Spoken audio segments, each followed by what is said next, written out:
Thanks, Trey. Can you hear us?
Mic check, mic check.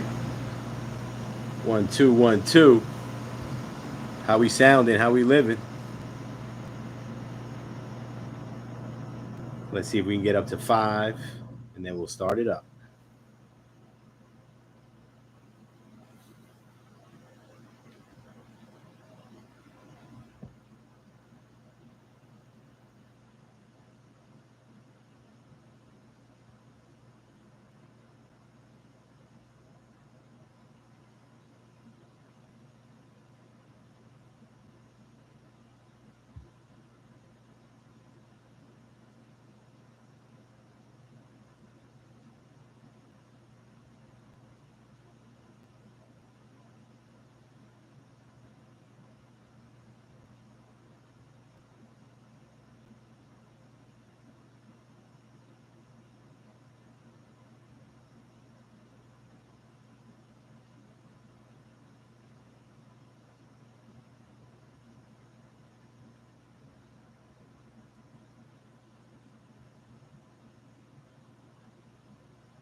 Next week, I say we talk about that.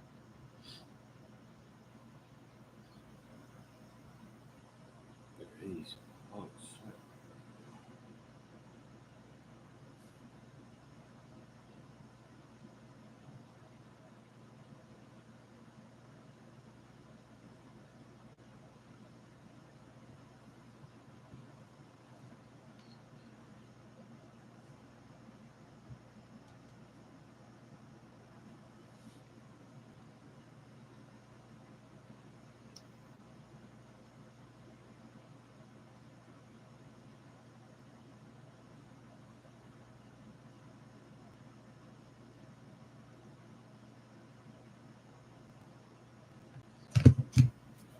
Doing it. Ready? We are back live. Episode 16 of the Village Legends podcast. That's right, 16, baby. Dwight Gooden, Dr. K, Joe Montana in the heyday. I'm Sess. That's C Flash. We're going to take you around the world of sports, NCAA news. Yes, that's right. It's back.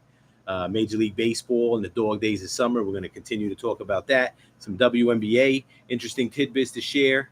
My man's got his boxing segment ready to go. And we got a nice extra point for you guys tonight. C Flash, say hello to the peeps. Let them know what we got covered tonight. What's up, my good people? We're going to do it one more time in episode 16. As always, excited to get this thing popping and rocking, and let's go. Let's talk about sports. It's been a long week. We here, and it's the new beginning of the week, but hey, we ready. Let's go. Let's rock and roll, baby. So we're going to jump right into it to our listeners and the viewers. NCAA, for those who don't know, Michigan fan all the way through and throughout. I bleed blue. All right. Everybody knows. So it's hard to talk about the Michigan Wolverines like this because I don't want to see nothing come to Michigan at all. But okay, to those who feel that Michigan deserved to get this and get that going, during their national championship run. Okay, well, hey, let me just read a little bit of things to you because they had some sanctions that came across them, and I believe it was last week. Yep.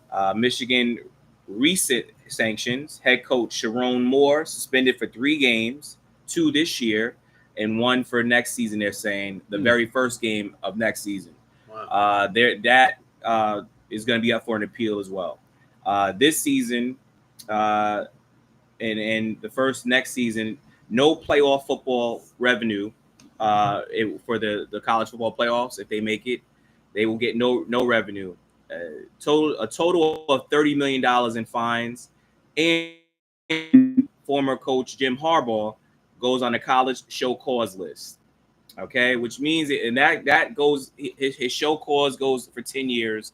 To those who are not aware and not understanding how that works, basically, if Jim were to go back to college football, which is not going to happen, so therefore, that whole going after Jim Harbaugh and Michigan, because that's what really came down to, my good people, is that it was going after the head coach.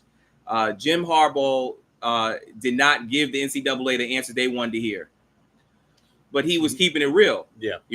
He said basically, I didn't know nothing about this. And that's just what it is. A lot of people still have their little doubts or whatever, but you could do that. That's just part of it. Okay. Yeah. I've been saying this for a long time, and I'll go back to say it again. Every high school, when it comes to football, every level, they all do scouting. Okay. Yes. Seeing the young man Colin Stallions on the sideline with the Western Michigan hat on. I mean, yeah, that's their fault. That's their fault. Nobody told you. Come on. You didn't pick that boy out? You didn't know he was part of your staff? Stop. So I'm going to continue.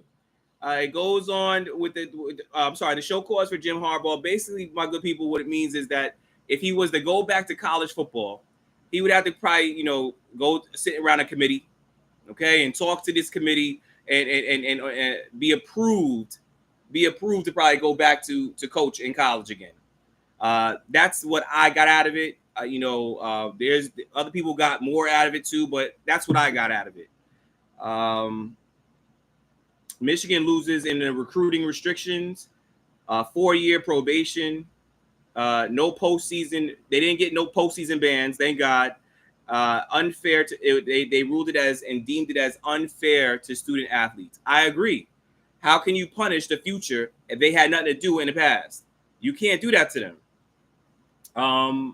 I believe this was a somewhat fair judgment by the NCAA. I see more of it of them being upset with the fact that they couldn't get what they really wanted, because they was coming like a bunch of wild sharks and big ass whales, you name it. They were predator. They were on the hunt and prowl on Michigan. But once again, Michigan, they will. Well, we won't say that. I'm excited for the new season, but I will say this, that they are going to appeal some of this. Yeah.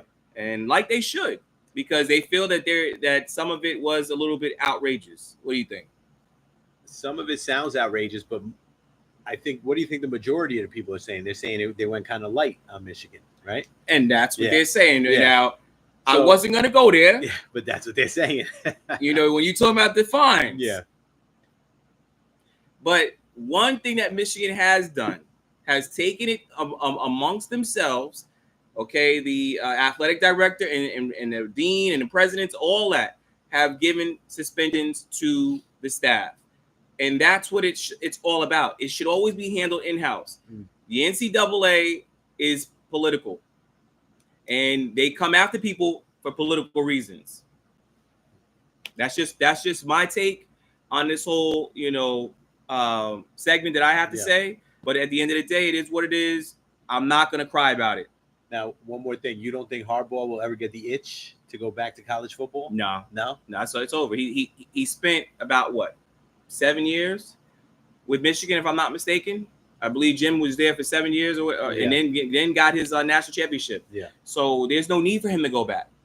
What else? I mean, what else would he have to prove? I mean, nothing. But they could throw a lot of money his way and say, "Hey, here you go. You Nah. can have this. We'll name this gym after you, and we'll do this. You'll have your own this and that." I think Jim's heart really moving on out and heading out to the future. Jim is gonna stick it out with the NFL. Him and his brother love the NFL. You know, I can't even begin to say why Jim came back to college football, but I was happy. At first, I was mad with him. People before we did the Village Legend podcast, I was angry with Jim Harbaugh and the whole with them losing and stuff. I mean, listen, he had winning records. That was love, but he couldn't beat Ohio State. And you have to beat Ohio State, which we have done. Okay? I believe 4 years in a row. Okay? That's right. 4 years in a row. Say it loud. Say it loud. Say it loud.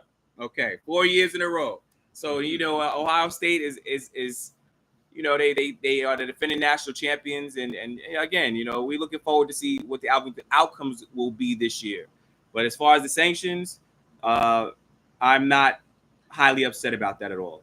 I want to talk about also that me and my partner, Sess, we are going to be this season, I'm going to be rating the top 5 college football games of 2025 and 26 each week. We're going to be doing it weekly.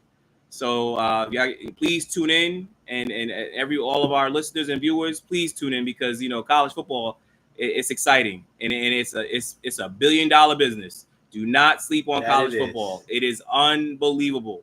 Okay, and again, I just hope that everybody tune in for that for our 1 through 5 game picks, and we will be starting that after the first week of the college football season. Nice. Stay tuned for that, guys. There was one other tidbit you had in NCAA. Giving props to our boy Cam Newton. Oh, that's right. One more. Yeah. I call him Killer Cam. Cam Newton, congratulations. His alma mater, which is the University or Auburn University. He is going to have his number 2 jersey.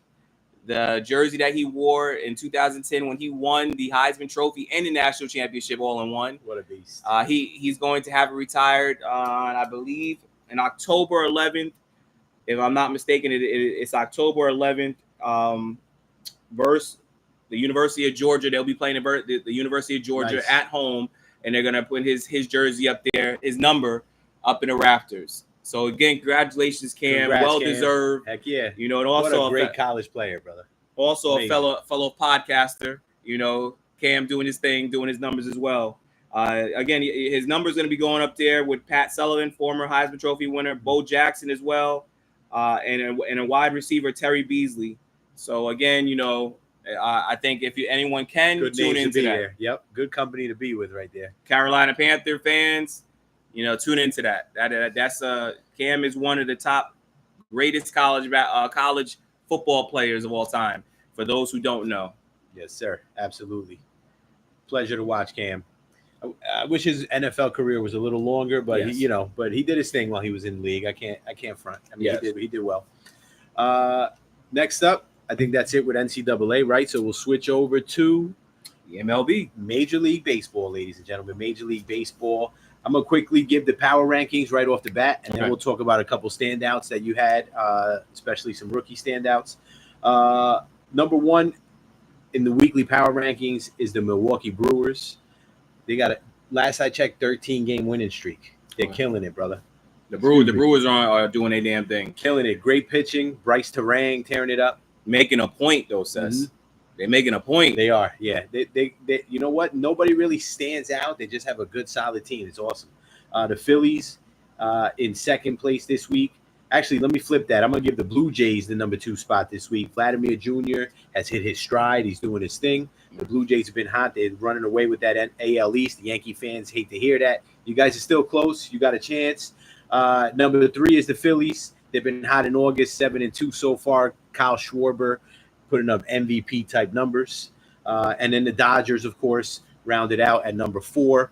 Ohtani, now almost 100 home runs as a Dodger in 2 years, 95 and counting for the man. That's incredible. Incredible. That's incredible. We talk about him a lot here. You guys know about him. So that's the top 4 on the rundown.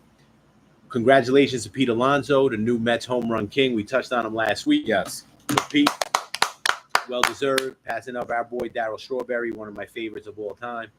Great job, Pete. Elite company. Elite company. And the Mets had a rookie debut. Tell them about the rookie debut, my brother. Yes. So they brought up Nolan McLean. Yep.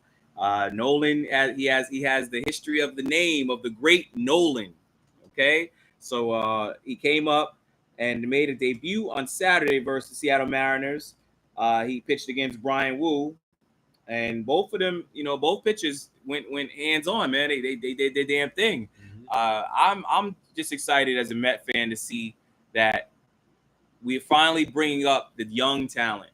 They're coming up mm-hmm. and they're shining. It's like at the end of the day, we can't, because it's always been known in sports that you want to hold on to talent and it's to they damn near they're dried out. No. 23 and on, all right, or 21 and on. If they got it, bring them up and let them show what they can do. Some of these kids don't want to sit out here and wait. They're ready to make their names known now. Yeah, it's true. Impressive debut, 5 1/3, 8 strikeouts, walked 4, but only allowed 2 hits, no earned runs. Had the nice behind the back play to start the double play, which was sweet, and sparked them. I mean, they won 2 in a row now, the Mets. So shout out to him. You know me, I'm always a little tentative with the rookies. I want to see them a little while before I jump on them. Right. McLean looked good. It's only one game. Yep, it's only one. We got the kid Brendan Sproat, who might be right behind him. We'll see if he comes up, and that should be good, my brother. Again, I'm excited because these guys play college ball. Mm-hmm. All right, it wasn't just they went to the MLB and they just jumped into major league contracts. You know what I'm saying? So at the day, I'm really excited with the fact that McLean has been brought up. Me too, absolutely. Ruger, what's up, my brother? Yes, he did do great. Oh, Real Estate Jesse checks in. Canelo will knock out Bud Crawford. 100 push-ups. Oh, the challenge has been set. The challenge has been set. Yo, he should do it live on the air. 100 push-ups.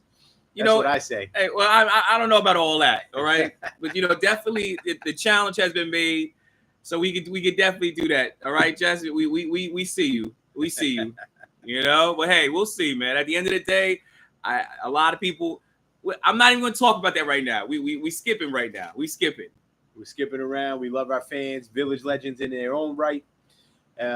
Please chime on in, guys. Chime on in. Let us know what you want us to talk about. Let us know how you feel about what we're talking about. Anything else in Major League Baseball, my brother? No, that's not at the moment. We do real quick. I'll touch on the Little League World Series. The Little League World Series, great part of Americana. It is on right now on ESPN and ESPN2. Honolulu, Hawaii is the favorite. They play some good Little League baseball in Hawaii. They always up there, Honolulu. Irmo, South Carolina, the Cinderella of the tournament. Shout out to Irmo, South Carolina. Chinese Taipei, who seems to always be in the mix. A team from Japan, and Johto Little League is there. And Venezuela has a representative, same hometown as Carlos Mendoza, the manager of the Mets. So, guys, Little League World Series, it's a lot of fun. Check it out. Let your kids watch it and see the future major leaguers. A lot of major leaguers have played in the Little League World Series, a lot of them. So that's it on my end with baseball, my brother. You got anything else to touch on over there? No, that's pretty much it. We pretty much stuck on the power rankings and stuff. We're going to be also talking maybe next week about the mid-season because we're coming close. Believe it or not, folks, all the baseball MLB fans, it's coming close. Playoffs and all that stuff. But right now, we'll be talking about who they feel is leading for MVP and all that other stuff. So we're going to talk about that. Yeah, we'll talk about that next week. That's a good call. Let's see. If Gamboa can hurt Bud, Canelo will hurt him bad. Can't disagree there, real estate. Can't disagree there. Guys, for all your real estate needs in the LA, Jesse, look him up. Real Estate Jess. All right, that in baseball, my brother. I want to touch on real quick. We got some WNBA news. We cover the WNBA heavy. Yes, we do. By the way, Sophie, I hope you're okay. I see the knee injury. I hope you're all right. Sophie Cunningham, I seen you go down. It was tough. Some people called it a dirty play. I don't know. We'll see. But my brother, what I want to talk about today is word has come out that the WNBA players, have turned down a deal. They've rejected a deal from the league that would have quadrupled their current salaries. Now, let's keep it relative now. Give the it's numbers. A relative term. Give the numbers. So now their current salaries are down low, folks. 66,000. Like one person can't even live off that in America right now. 66,000. So quadrupling that, they were going to go up to 250,000. Okay, and with a maximum of $1 million for the base salaries.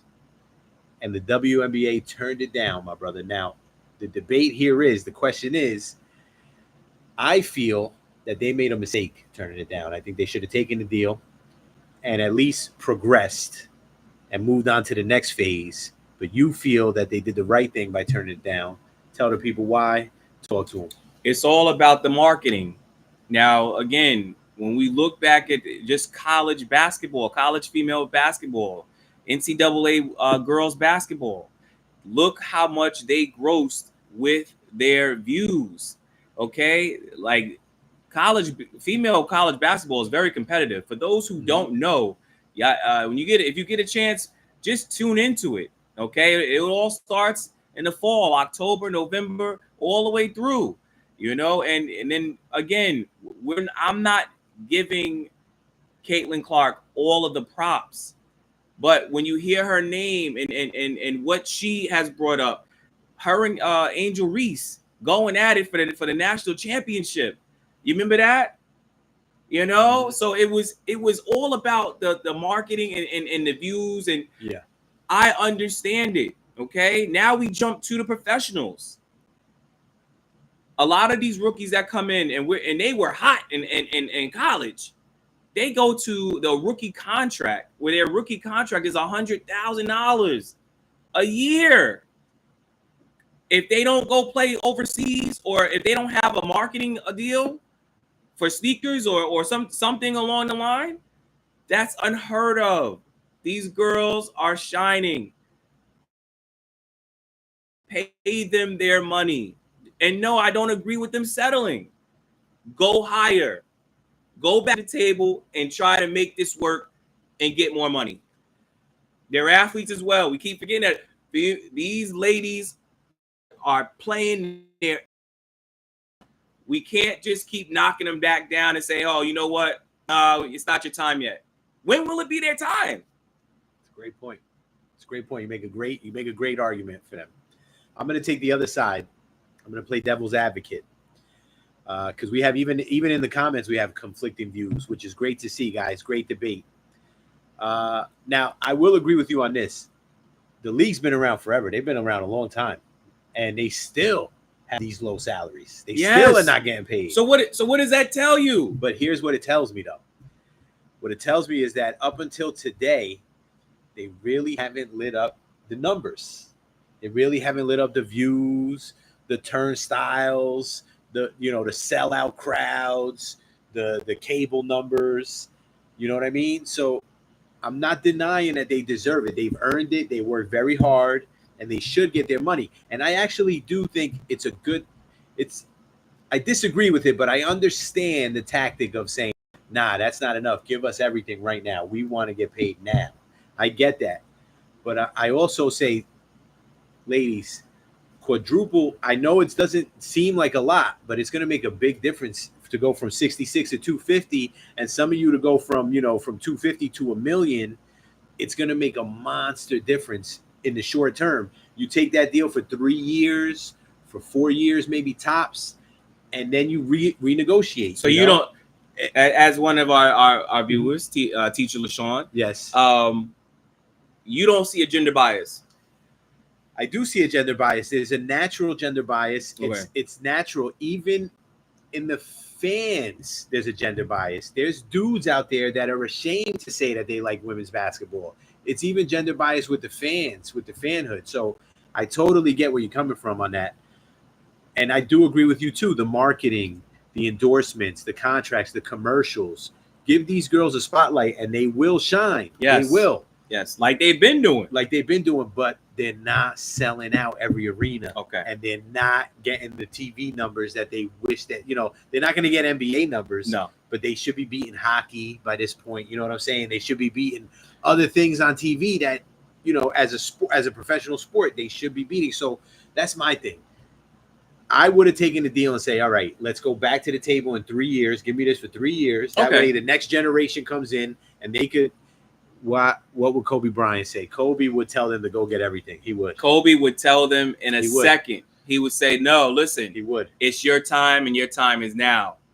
All right? I agree with that. Kobe was a big-time fan. And I love Kobe, but here's the one thing that scares me, though. Here's the one thing that scares me about this. Let's say that the WNBA, the owners call their bluff, right? And these girls sit out. Yeah. Are enough people going to care that the girls are sitting? The WNBA season, if the girls decide to sit out for more, that's where it gets tricky. I agree. It's a little tricky. I do agree with what you're saying on that end, Sess. Mm-hmm. Because at the end of the day, I think it would be a mistake if the ladies do sit out. Just keep trying to go back to the table. Keep going back to the table. And definitely, just try to add more. But it would be a mistake if the ladies do decide to sit out. Because again, it's a financial hardship as well. Yeah. At the end of the day, they're playing the game they love. They're college educated. Yes. Yep. So it's about the principle, but I really point. believe that they should not, because you have the fans. The fans love and respect these professional ladies playing basketball. That's a great point. And at the end of the day, you'll be hurting the fans. So it's like, please keep going back to the table and trying to make this stuff work out. Okay. That's a great point. Now, that means, though, you're going to have to play with these current conditions as you go through that. If you would have taken a deal, you would have had a little bit of leeway, a little something. You would have made a few players happy, But I get it. I understand completely. There's got to be more incentives with this. So negotiations can go for a long time. Yes. And there needs to be more incentives. And that's probably what these ladies are fighting about. Push for more. Get yours. I ain't want to stop you. I'm just bringing the other side. So get yours, ladies, for sure. On that note, another great performance in the WNBA, their first ever 30-20 game. Asia Wilson, these stats are confirmed this time, folks. Asia Wilson at 30-20, 32 points, 20 rebounds this week, making her the first ever player to get 30 points and 20 rebounds in a game. So shout out to her. Also had 5 assists. Also leads the league in blocks. She's a stud.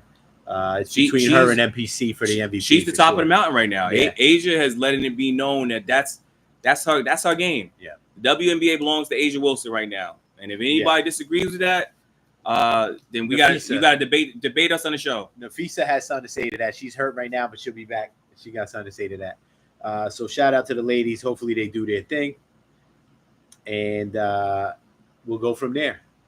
My brother, anything else with the Women's National Basketball Association? No, just that ladies keep going to the table, stay positive, stay together, and just remember that it's bigger than you guys. This is the future for the future. So let it. That's why y'all have to take care of this now. This is for the future of y'all game, and a lot of people should be aware of this. This is for the future. No doubt about it. No doubt about it, my brother. Well, that's that on that. Up next, the world famous boxing segment with my man C Flash. Take it away, my brother. All right, let's get to it as usually as I do.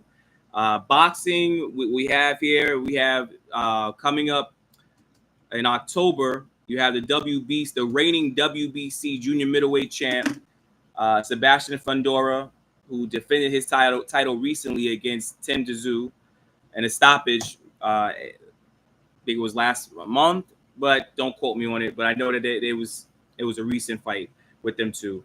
Fundora is 23-1 with 15 KOs, and he's going to be going against and taking on Keith one-time Thurman. Thurman has a 31-1 record with 23 KOs. I'm sure through injuries, Keith has had to take some time to let his body heal.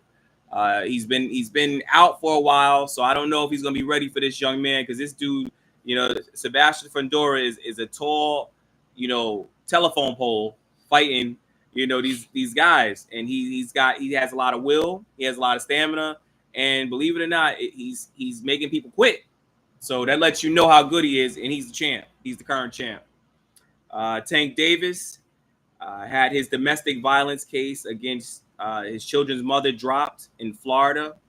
Uh, Again, as y'all all probably might have seen if you watch sports, Tank had been cuffed and everything and brought into the police department on charges that were filed against him. But Tank he's had the charges dropped. I just want to say to Tank, please get back into boxing. But let's be clear. There are resources out here. There are people you can talk to. These boxers, I'm not making any excuses for any athlete, but there are people that y'all can talk to. There's for mental illness, there's therapy. There's things that especially boxers go through that, you know, they keep inside. That's why they box, to get that feeling off of them. And I just want to, you know, say to Tank, you know, you're a talented dude, Tank. You know, you're a hell of a boxer. I being a big time boxing fan, you know, we want to see you come back and do your dominance. I would have loved to see you versus Lamont Roach for the second time, because that was controversy at its highest. But at the end of the day, Tank, take the time off to get your mind right, get your life right, spend time with your family. You know, spending time with your kids is important. Any doubt he'll be back? I'm sure he'll be back. I'm sure now Tank is just going to take some time off and do other things. But you know, again, he left off by saying he's tired of boxing. He's just pretty much disgusted with boxing. That's what he said. And you know, maybe he'll change his mind. What I want to also go to as well is not only just mental health with boxers, but the physical part as well.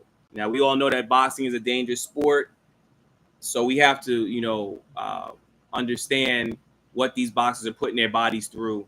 So much so that some of these boxers, I really believe that they're fighting hurt, they're fighting injured, but because they have to put food on the table and take care of their families or take care of themselves, they're putting themselves at risk.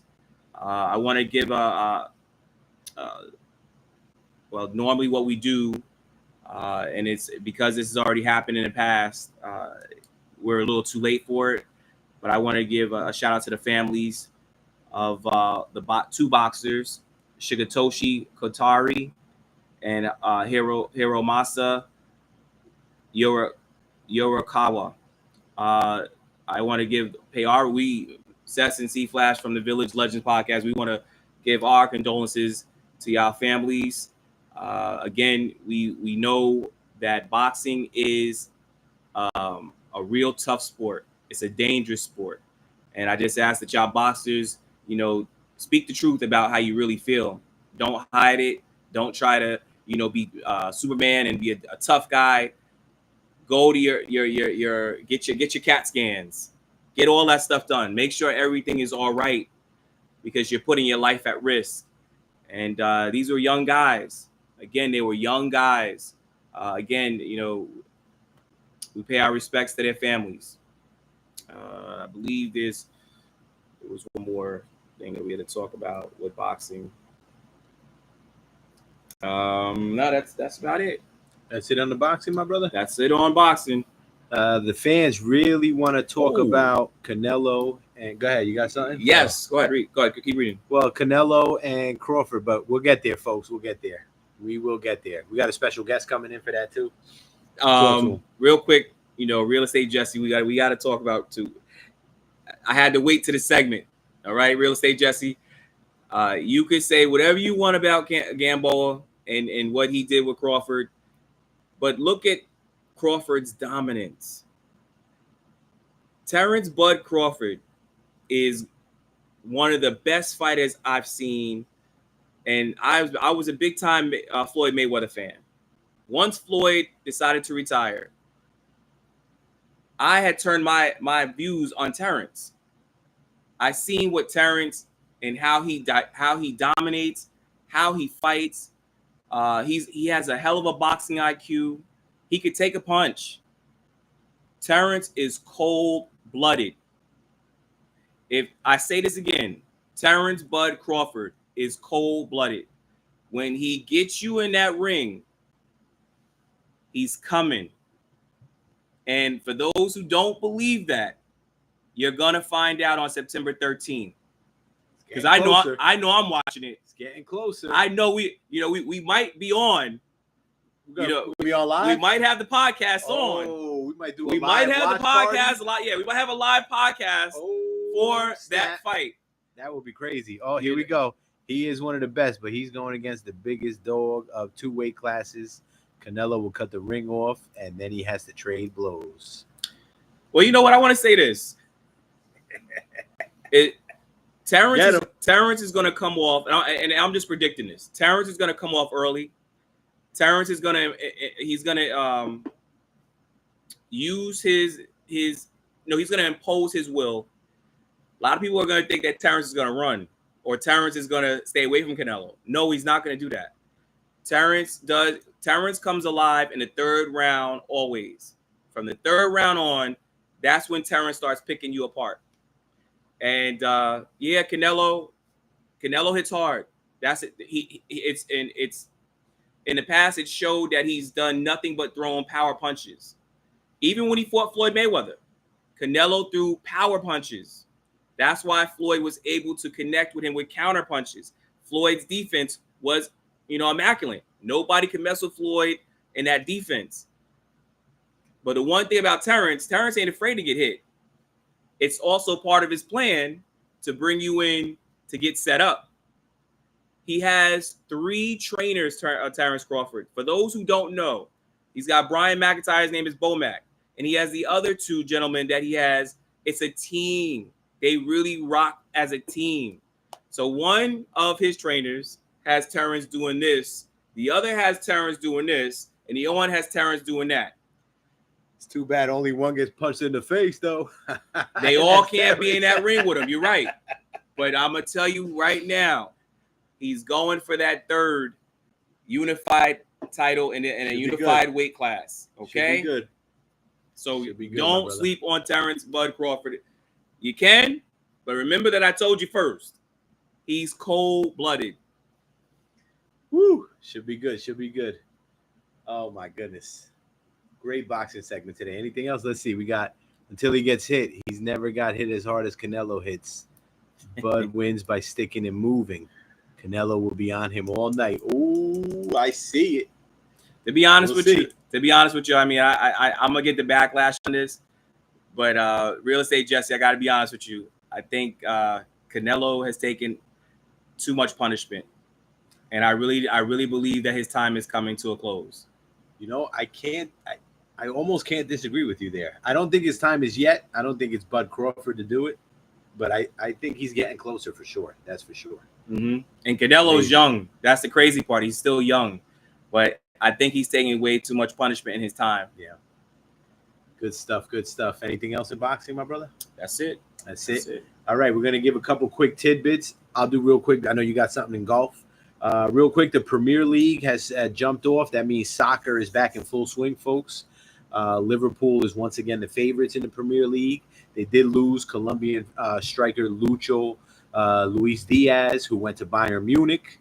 And, of course, the usual contenders, Man City and, Chelsea, an underdog this year. So we'll see what happens with the Premier League. But that is underway. We'll talk about all the other leagues as we move forward as well. Talk to him, my brother. Quick golf shout out to Akshay Bhatia. He wins the BMX IX M70. He shot a 5 over 75 in the first round last Thursday, leaving him 13 strokes behind the leader. But shot a 3rd round 66 on Saturday, hitting a sand wedge from 93 yards for an eagle on the par 4-7. Did it to him. As he won, he hit a birdie, and that's what claimed his championship, his title. So we want to give a round of applause and a shout out to him. Batia. You know, we do stay up on golf, and we would like more golf viewers to tune in and turn into us. You know, That's right. Real estate, where you at? And we roll with that. That's one of our special shout outs with a quick sports segment on golf. Who else? Shirts available soon. Village Legends Podcast. Here it is, folks. It is. Shirts available soon. Please let us know. We'll have them in all sizes. They feel really nice. Yes, they will. They coming. They're coming soon to the store. We'll put all that stuff up when it's ready. We got one more thing to talk about. My man, yesterday, we're doing our thing. We, a little barbecue action. And he comes up to me out of nowhere and he goes, "Yo, Sess, Albert Pujols was better than Manny Ramirez." And I'm like, what? Where's this coming from? Come on, man. I was up on Pujols when he was in there. He was the best player in the league. Yes, he was. So that is what we're about to talk about. Who was the better right-handed hitter, Albert Pujols or Manny Ramirez? See, tell him why you think it's Pujols. Well, I mean, we always gotta start off by stats. All right, MLB fans. Albert was a 296 average batting. He had a 296 batting average. Yeah, I gotta bring my notes out too. 11,421 at bats, 1,914 runs. That's good. 3,384 hits, and 18 RBIs. Huge. 703 home runs, career home runs. Monster. All right. Manny Ramirez. All right. 555 home runs. 8,244 at bats. 1,544 runs. 2,574 hits. 1,831 RBIs, and was walked 1,329 times. His career batting average was 312. Very close, bro. I've gotten to see both of these guys play the game, and I'm a fan of both of them. But there's one guy I'm always going to stand by, and that's Albert Pujols. I think he's one of the greatest right-handed hitters of all time, and top 5. I got to say top 5, maybe top 7, top 10, top 5. Pujols has to be he has to be on your list. He was amazing. He was amazing, bro. And he played the game the right way. Well, Manny didn't, huh? Well, I mean, not for nothing, but Manny, he was caught up in that. How many tests did he pass? Man, he was suspended a couple times. I'm biased to Manny. I think he was one of the greatest right-handed hitters I've ever seen. Pujols was excellent, man. Yeah. He really was. He played 3 more years than Manny did. But he did hit, 150 more home runs than him almost. So, that goes without saying. That's a beast right there. And the batting average pretty close. And that's Pujols dropping off with the batting average the last couple seasons. So that was pretty legit too. We didn't even get into the years that Albert was consistent. Oh man, 100 RBIs at least 10 years in a row, maybe 11. Yes, which broke records at the time.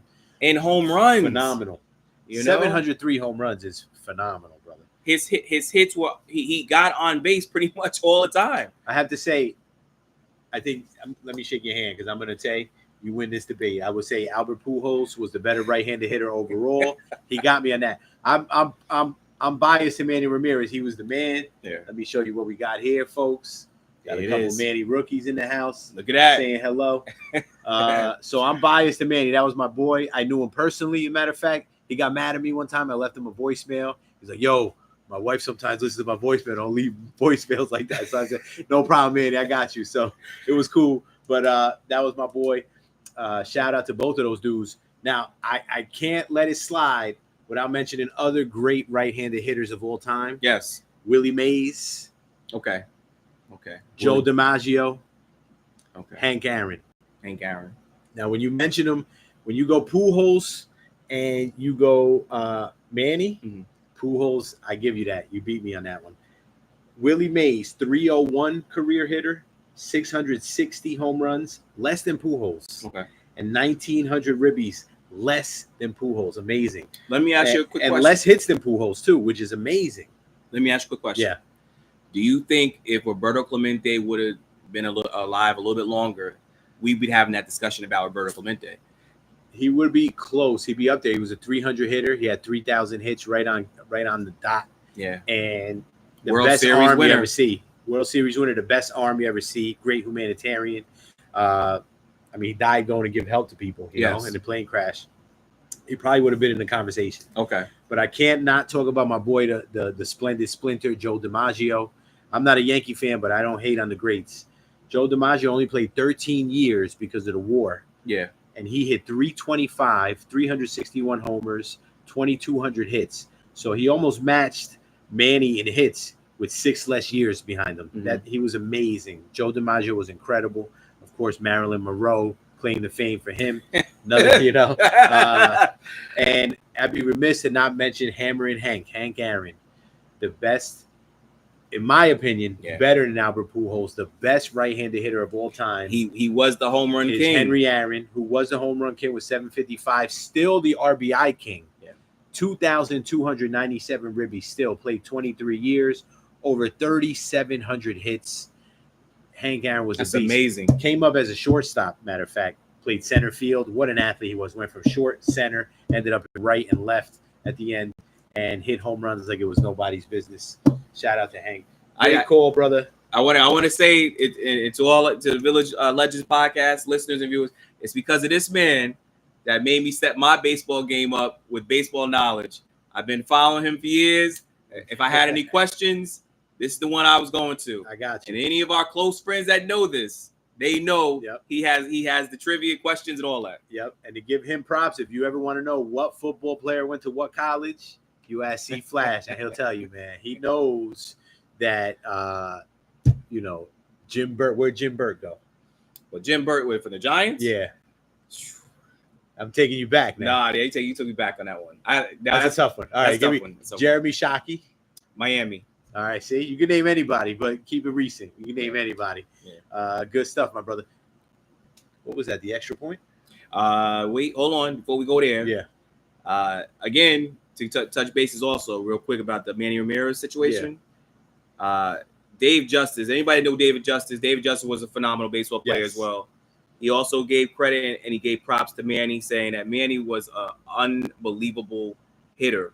Yep. He and they talked about his time in practices with Manny. Seeing what Manny did in practice, he did that on the field. He said it was legitimate stuff. He said he's one of the greatest. He's one of the best teammates he's ever played with, but one of the best right-handed hitters he's ever played with. So that's a good compliment. Yeah. Real quick, to add to that real quick, there's a famous story. Manny Ramirez once, maybe more than once, but once that it's cataloged, took a fastball right down the middle so that the pitcher could think that he could get away with that again. Because he already knew he had the pitcher in the bag. So he let the pitcher throw one right down the pipe and let it go for a strike. Pitcher tried it again later. See ya. Home run city right there. Manny was the man with that. Back to David Justice. He talked a little crazy about Halle Berry. Come on, Dave. I mean, she didn't cook and clean. I mean, millions of dollars. Did you really need Halle Berry to cook and clean? Come on, Dave. She had millions of dollars. Dave. That's why she wasn't trying to cook and clean. Exactly, man. Come on now. And Dave, you were paid too as a ball player, man. Oh my God. Come on, that's a lame excuse to lose Halle, boy. I tell you that right now. But shout out to him anyway on that note. My brother. Man. Shit. I think that wraps it up today. With the extra point. Yes, sir. You know. Shout out. Noel, we see you, brother. Next week, you could give us your Clash in Parish predictions. No. Next week, you could give us your Clash in Parish predictions, all right? We'll talk wrestling next week. We'll let you guys know what else is going on in the world of sports as only we can. Thanks for hanging with us for the better part of an hour here. We love you guys. C-Flash, take us out, brother. Yes, thank you. Thank you for tuning in for another episode. Be safe. Have a blessed week. And as always, think sports. Peace. Peace.